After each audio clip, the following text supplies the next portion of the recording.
language is one of the most fascinating things to think about when you're tripping. Like it's fun to contemplate where each word is coming from. Yeah. Like the transformation of the thought into the word and how instantaneous that happens. So when you start contemplating, like where's this language coming from? I don't even think about this.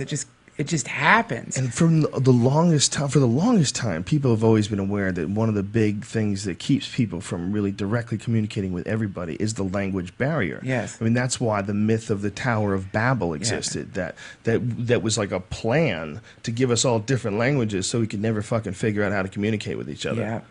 Which is really fascinating because, I mean, it really would make sense. Like if someone had that kind of power, if there really was like a warlock who could just go, I will give everyone a different language. Yeah, God.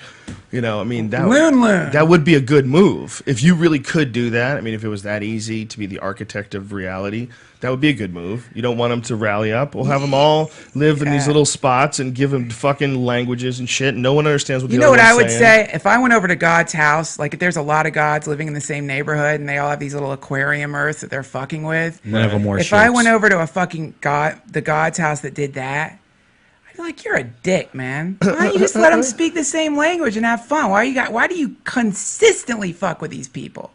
You got to give them a break. You know what? I'd call animal control on God. Like, look at it. Like, if you believe the concept of God and really think about like the fundamentalist Christian concept of God, if someone was doing that to animals, what God is apparently doing to us, according to the fundamentalist Christians, he would go to jail for a long time. Anonymous would fucking attack him. God's a sadist. He's like taking gay people, burning them in hell forever. He's like giving cancer to people because they deserve it. He makes people go blind. He turned a whole city in the Bible to salt or something. Yeah, he did a lot of creepy shit. He's a creep.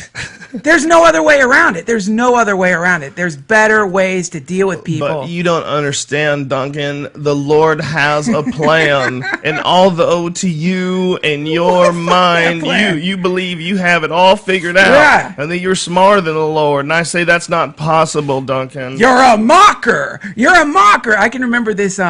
If you're thinking too much, they get mad at you.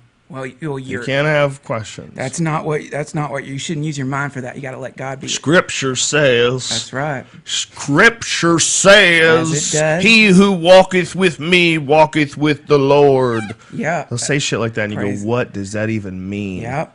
What the fuck does that mean? Well, I mean, you know what that means? That means that's the dude with the mushrooms. Well, yeah, right. That's what it means. Yeah.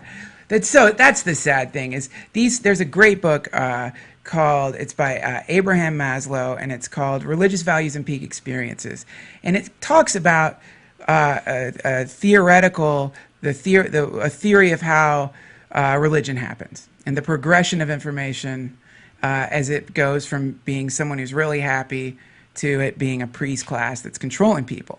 And so his idea is certain people throughout time have had peak experiences where they break through the particular ego barrier created by the zeitgeist of their time. They have a direct communication with some kind of like super idea, super intelligence, whatever you want to call it. They get really happy. Happy in a way, not just like someone who's having a good day, but in a way where if you ran into them, you would recognize that they'd figured something out. So that person gets a group of people around him who are kind of magnetized by the energy and by what they're saying, and they're talking about a real way that you can live and actually be happy in the world. And those people, from being around someone who's like, you know, like in sports, they used to say you can only a 5-minute mile, you could only run a mile in this amount of time. And everyone thought that, and everyone was doing that. And then right when someone broke it, all of a sudden everyone started breaking. It's like, oh yeah, I could do that. So in the same way, certain people will overcome a specific, phantom of their time, which is causing them to be miserable. Those people get people around them who also get this certain level of happiness. The person who came up with the original idea dies. Now he's just got the disciples, and the disciples have people around them. And they transmit this idea to the people around him, but now it's a little diluted. And some of the people who are doing it aren't really quite happy. They're not doing it right. So you'd pass that down, You know, it keeps getting watered. It keeps getting watered and watered and watered, and then the next thing you know, you have like some fucking like old horny man with his pants down, just nailing a fucking toddler in a confession booth, and that's the end result. Starts off with this super happy guy, ends up with a fucking pedophile dressed like a god clown with his cock in a kid's ass. That's how mutated things get, which is why it's very funny that people feel so desperate to cling on to this old thing instead of thinking, wait, there might be a new thing that we can come up with based on all the information we have right now. At the end of the day, it's all shit that was written down by people.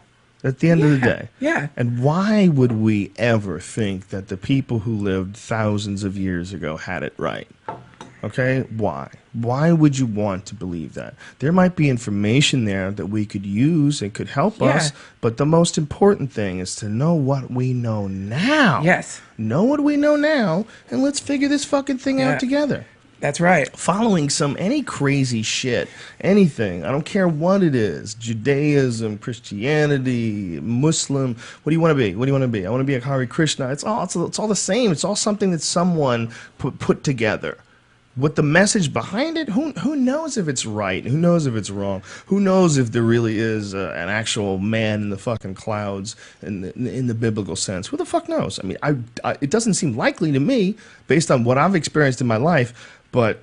If it is, I'm going to be pissed. But even if it is, I mean, the universe is fucking so bizarre. Just the idea of the infinite space is so bizarre. That a guy in the clouds with a harp, why is that so weird? I mean, yeah, why not? Fucking why not? Why not? Why not there be one guy that's just running the whole fucking thing? Clouds. What the fuck? You know, I mean, it sounds crazy that there could be a heaven, a pearly gates and shit, and you get up there and there's dudes wearing white and everybody's floating. Yeah. But imagine if it was true.